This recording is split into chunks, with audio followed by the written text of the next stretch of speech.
So, how that might actually come into practice in English and media can be in obviously quite similar but also quite different ways. For media studies, I decided to break this down into what Byrne and Durran describe as the 3 C's of media literacy. I thought it was quite interesting to think about these 3 C's. So the first one is cultural. When we think about cultural literacy and how you can model cultural literacy, that might be just through you modelling an appreciation of a wider variety of texts, whether that's foreign language films or historical films, or texts that are not necessarily within that student's cultural capital, taking it upon yourself to model how you might appreciate something that a student isn't familiar with. Then moving into critical literacy, how you might model that will come in that really familiar form of exemplar analysis. Or you might have something in terms of demonstrating how to perform an exam answer. I've had familiarity with this when it comes to on the WJEC, the EDUCAS specification, moving through those exam responses from the 1 mark to the 4 mark, 5 mark, 15 mark. And you have to really demonstrate not just exam skill but also the vocabulary, making sure that as you model those responses they're really familiar with what the success criteria are, particularly when it comes to analytical responses.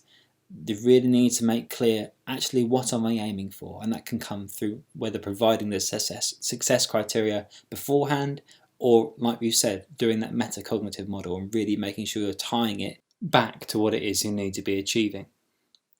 That final step then is creative literacy, and thinking about how you might model that.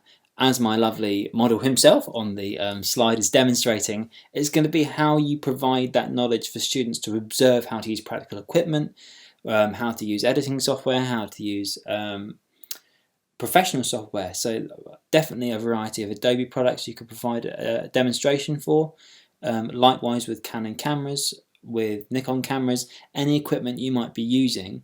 I think it's a really critical part in media and film studies to make sure that knowledge is definitely a high quality model. That's a point where you want to make sure you're providing an exemplar model to make sure they know how to use the equipment, to use the software, that they can then feel free to have as much time to experiment with it themselves as possible.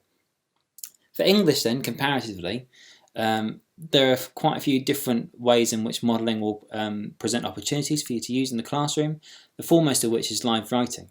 Live writing, whether that's creative writing or whether it's analytical responses, is a great way, like we talked about, is to really think through metacognitively how you're thinking about what words are you selecting, how are you really choosing to unpick a quote, for instance, or why are you choosing that verb in that particular passage that you're writing.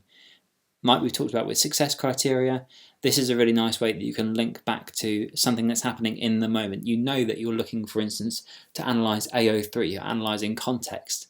Okay, I'm making sure I'm picking out this word here, and you're making those distinct connections when you go through it live. Secondly, we have writing frames, and that's a really nice way of having that scaffolding model. So you'll really be able to put forward to the students, for instance, if you're doing a P paragraph, they aren't that common in school at the moment. So point, evidence, explain. Other models I've seen have been what, how, why, and you're providing a model of the kinds of questions they might be looking to use. Also a model of the length of the response they might be providing as well. But those can also not only work independently but work with the live writing, so you can actually use those writing frames as a model to perform in class in front of them so that you can complete them and they have confidence, that self-efficacy to complete it themselves.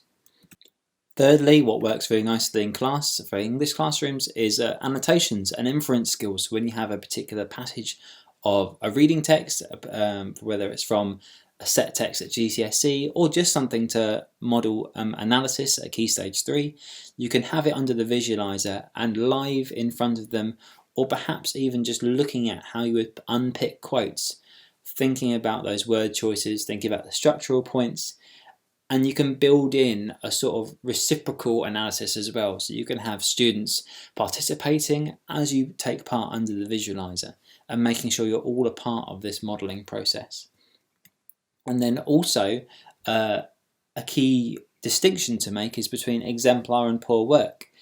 Definitely when you're providing a model, like we've talked about earlier on with those performance models, if you're providing a 100% A-star level response, that's a really nice way to go about it. But often a nice variety of modelling to take part in is different levels, either whether it's people not meeting the success criteria, or perhaps you've got a C response, you've got a B response, you've got an A response. And you can have that metacognitive aspect to it. You can have students understand, okay, why has, say, response C performed better than a response D? But talking about what are the differences between not just this is an A-star response, but also what are the differences between those poor responses, those weaker responses, and those things that get the higher marks as well. When it comes then into professional critique of modelling, like we said, working with the fact that there isn't that much concentrated literature on it, I've tried to find around and have a look more of my own back on what things are out there to do, not just with modelling but with social learning as well. A really interesting one that this guy Boser, I'm going to say, in 1998 surmises is that it's often difficult to gauge whether students are actively engaged themselves in cooperative interaction and in social learning. So when you're in those situations, perhaps annotating those paragraphs in class, are the students really getting anything out of you sitting there and demonstrating in front of them? Are they perhaps taking down notes at the same time? That might be something that you can build upon in practice, where you think, actually, I need to get them doing something as I do this, particularly if it's a longer response. If it's a full, say, analytical paragraph that you're taking the time to live model, are they noting down the key words? Are they making notes of the key techniques that you're using? Next up, and I apologise if I definitely get this wrong, but I'm going to go for Järvelä in 1996, who suggests that modelling itself is actually a highly demanding mental activity, which does not always guarantee a holistic understanding. Definitely in your classroom, when you're putting all that time and effort into crafting that, that A-star level, that 10 out of 10 mark response, whatever it is that you're going to be modelling, you need to be thinking of, really, actually, is this guaranteeing that every single person, the whole class, understands what's going on? Have I pitched it at a level that doesn't just make sure that I'm demonstrating a response that is 10 out of 10, but is my explanation 10 out of 10? And balancing those two, like she suggested, it is highly demanding, and it doesn't always reap the rewards that it sows.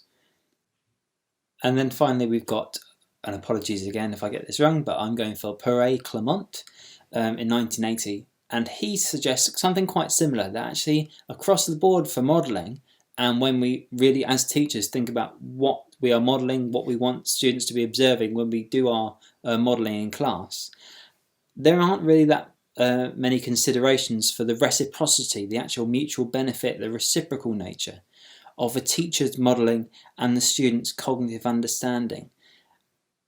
That's really going similar to Järvelä, that understanding that there isn't that much of a benefit or a mutual consideration of actually what am I putting across to the students, and does every single student understand what's going on at that same time? You might be pitching that A-star level response, but are you catering to the need of your dyslexic student who can't read the board? Are you catering to the needs of the high ability student who already understands this? Are you catering to the needs of the student who actually is just really trying to listen, but they're being distracted by other people who don't?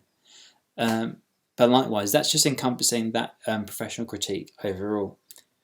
So I'll leave you with that, but here are some further reading links that I've put down here. I did sort of jump the gun and assume it was a part of a bibliography, but I particularly draw your attention, for want of reading through all that, the last two references.